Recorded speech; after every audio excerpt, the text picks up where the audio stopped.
Hello friends. நம்ம சின்ன பிள்ளைங்களோ வளர வளர வளர பிள்ளைங்களோ பெரியவங்களோ ஒரு சில தப்பு தவறுகளுக்குள்ளாக விழுந்துடுறீங்க இல்லையா?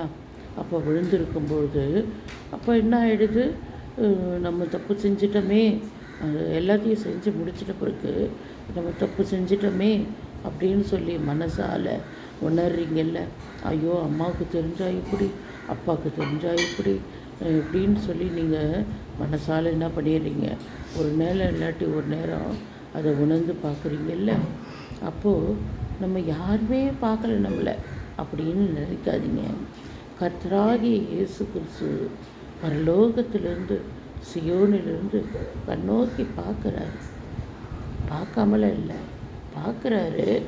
ஆனால் அவர் யார்கிட்டையும் சொல்ல மாட்டார். மனுஷங்க தான் போய், ஐயோ இவன் இப்படி பாவம் செஞ்சிட்டான், அவன் அப்படி பாவம் செஞ்சிட்டான், அப்படி பொல்லாதவன், அப்படி இப்படி அவளா இவளா அப்படின்னு சொல்லி எவ்வளவோ பேசுவாங்க.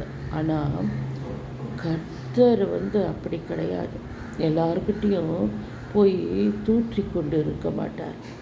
நீங்கள் முழு மனசோடு கூட போய், ஏசப்பா, நான் தெரிந்தோ தெரியாமலோ நான் இந்த பாவத்தை செஞ்சிட்டேனே, இனி நான் அது போல் பண்ணக்கூடாது ஏசப்பா, என்னை மன்னிச்சிடுன்னு சொல்லி முழு மனசோடு கூட நீங்கள் கேட்டீங்கனாலே அது மன்னிக்கப்படும்.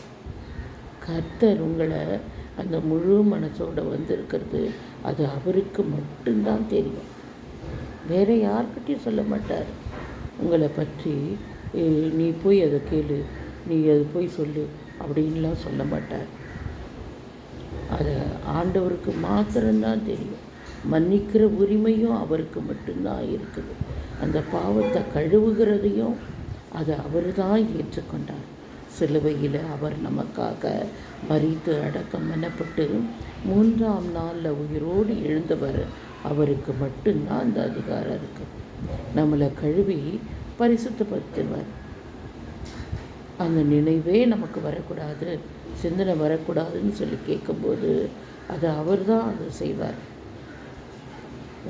உங்களுக்கும் அது மாதிரி மனசால் எதனா தொட்டுச்சுன்னா, நம்ம இந்த மாதிரி செஞ்சிட்டோமே, என்னைக்கு செஞ்சதோ கூட அது உங்களுக்கு தடையாக இருக்கலாம். ஆனால் அதை கர்த்தர் இந்த லந்து நாட்களில் தெரியப்படுத்திட்டு இருப்பார். அதை நீங்கள் போய் அவர்கிட்ட ஒப்புரவாக்குங்க. சொல்லி நீங்கள் ஒப்பு கொடுத்துட்டிங்கன்னா அந்த பாவத்தை, அந்த தோஷத்தை அவர் கழுவுவார், உங்களை சுத்தப்படுத்திடுவார். Thank you friends.